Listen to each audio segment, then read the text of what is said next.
We are back. Avry Sports Show webcast. Livestream.com/Avry Sports. Tuesday night, it is almost 30 degrees. Well, sorry, yesterday was almost 30 degrees. It's about 15 degrees right now in the capital of Alberta. Yesterday, it was so hot. You were sweating from your head to your toes, your face, your nuts, everywhere was sweating. You felt like you were going to turn into a pool of ice cream, basically, walking down the streets of Edmonton. It was great. Much better than the winter time, let me tell you that. Anyway, more NHL playoff talk. Other great series going on right now. Chicago, Minnesota. As we mentioned earlier, we mentioned last week for Game 1. Josh Harding, my word, what a dude. He comes in for Nick Backstrom, who gets hurt. The man is injured in pregame for Game 1. Steps up, comes up big in Game 2, even though they lost. And now they've gotten their first. They got their first win of the series. They have the first win, an OT winner. Hang on. The Avry Sports Show keyboard almost fell over. Would not have been fun. Would not have been fun at all. You probably heard it crashing earlier, a second ago. That would have been nasty if that fell down all the way. Anyway, the Wild are back in this series. Can they get it done? I still doubt they can do that. Because I mentioned before the firepower of Sharp, Taves, Kane, and then the goaltending. Corey Crawford has been spectacular all season long. And of course, Roy Emery has been a superb backup, even though he's faced injury problems this year. Corey Crawford was a guy, if you said 3 to 4 years ago, he would be leading the Chicago Blackhawks, no questions asked at all in net, you probably would have looked at me and gone cross-eyed. It wouldn't have happened back 3 to 4 years ago. But now, Crawford is the undisputed starter of this Blackhawks team, and they've been playing great right in front of him. And of course, the defensive core, Johnny Oduya. Oh, do you really want to hurt me? Johnny Oduya and Duncan Keith have stepped up. And Oduya is on my fantasy team. So Johnny, thanks for a goal in the series. Great stuff, sir. Fantastic stuff. I still think Chicago gets this done, but Josh Harding's performance has no doubt earned him the Masterton this season. Well done, sir. Great stuff battling MS while being in net for the Mini Wild. Sensational stuff. And of course, Toronto and Boston. The Leafs, this has been the series that everyone has been watching. The Leafs return to the playoffs. 9-year absence. All of Toronto's going bonkers right now. They're still going nuts. And they got a big win on the road. Huge win over Boston 4-2. And now things get really interesting. Things are getting good. But here's a fun stat for you people. The Bruins have not lost a playoff game in Toronto since 1959. Chew on that one for a second. You chewing? Good. Anyway, let's keep going. Toronto has still been James Van Riemsdyk, Joffrey Lupul. Lupul has been playing like a man possessed, like a man that's been eating a pair of headphones. He is electric right now for this Maple Leafs team. But Boston has punched back with guys on the blue line like Johnny Boychuk. He's been playing well. Chara is still their rock defensively. But Anton Khudobin, I haven't really been sold on Khudobin or Tuukka Rask at all. Rask has been iffy in net for Boston. Could you see Khudobin more?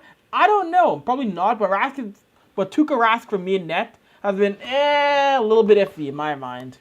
But Maple Leaf Square for the Leafs fans, they had over 15,000 fans at every game. 15,000 fans and more. Just standing right there watching on a big jumbotron every single game. It's a passionate core of Leaf fans. And of course, friend of Avry Sports Show, Jeffler, he's there every single night, relaxing, watching the games, wearing one of his various Toronto Maple Leaf jerseys. Great stuff to see Leafs fans happy again, having a blast, watching playoff hockey. Gotta admit, it would be nice to see it happen again one day in Edmonton. Soon and very soon. It'll happen here in the City of Champions. We think. No, it'll happen, of course. But great stuff to see that series now. And like I said, I have Toronto in 7. Do they have enough gas in the tank to go to a Game 7 and knock off the Bruins? I believe it is entirely possible and will happen. If it doesn't, well, then you can come on my door. You can come and knock on my door and throw a banana cream pie in my face and throw a banana cream pie in my face if you really want to. Avry Holics. Your call. Let me hear what you have to say. Twitter, hit me up at Avry, at AVRY. Call in 714-627-9270. Avry Sports Show on livestream.com. Episode, you know what? A few months ago, we lost track of how many it's been so far. I know, awful. So we're going to go by probably tomorrow or next few days. We're going to go back to as many videos. We're going to go and see as many videos as we still have on Livestream, because I believe Livestream may have deleted some of the videos. Oh no. So we're going to go back and see and do a count, because there were some weeks I couldn't do the show due to Nate News Watch or other obligations with Nate. So the shows got pushed back a week or a few days, or just didn't happen, period, for whatever reason. So we're going to go through, catalog everything up, and see how many we've done, because we have to be reaching a milestone very soon. Got to be approaching episode 300 pretty dang soon.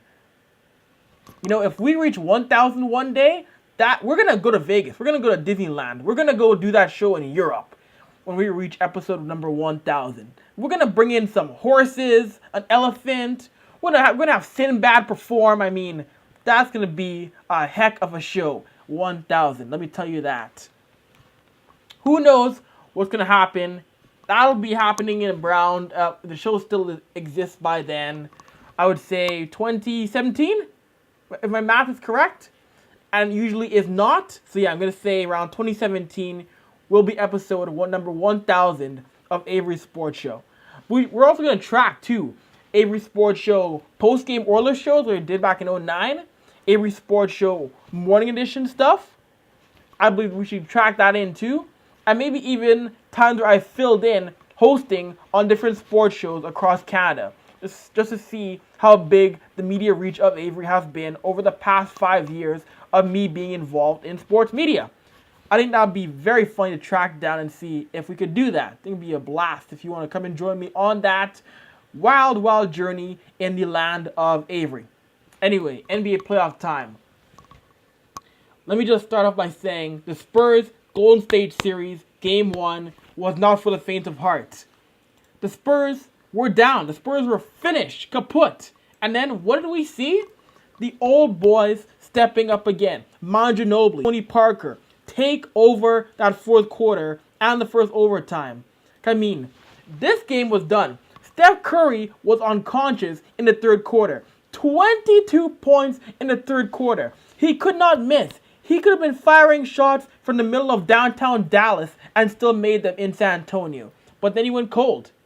Ice cold. And that's when things turned around. And even funnier, because if Golden State had won that game, it would have been their first win in San Antonio, playoffs or regular season, since February 1997. Do you know how long that is? Do you know?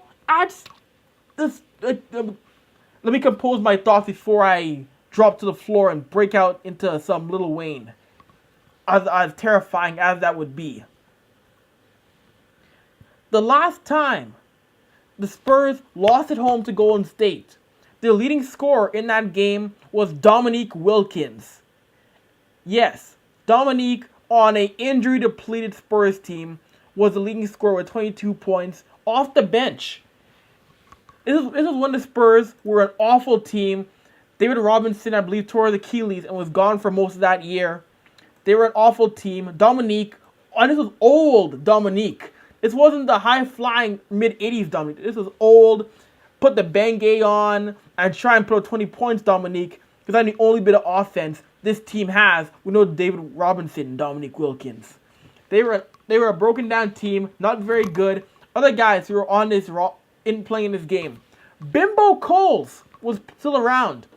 I don't know what the worst nickname of NBA player. Bimbo Coles or Pooh Richardson.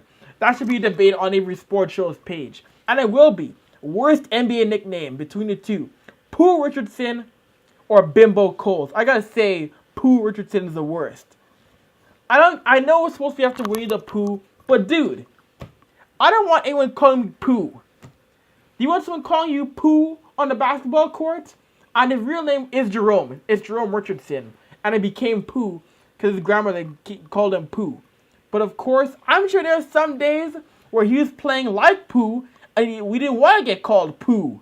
So that's going to be the worst NBA nickname of all time, Pooh Richardson. Anyway, we'll get back to this series after another commercial break. This is Avry Sports Show, the webcast on livestream.com/Avry Sports. Come back for more.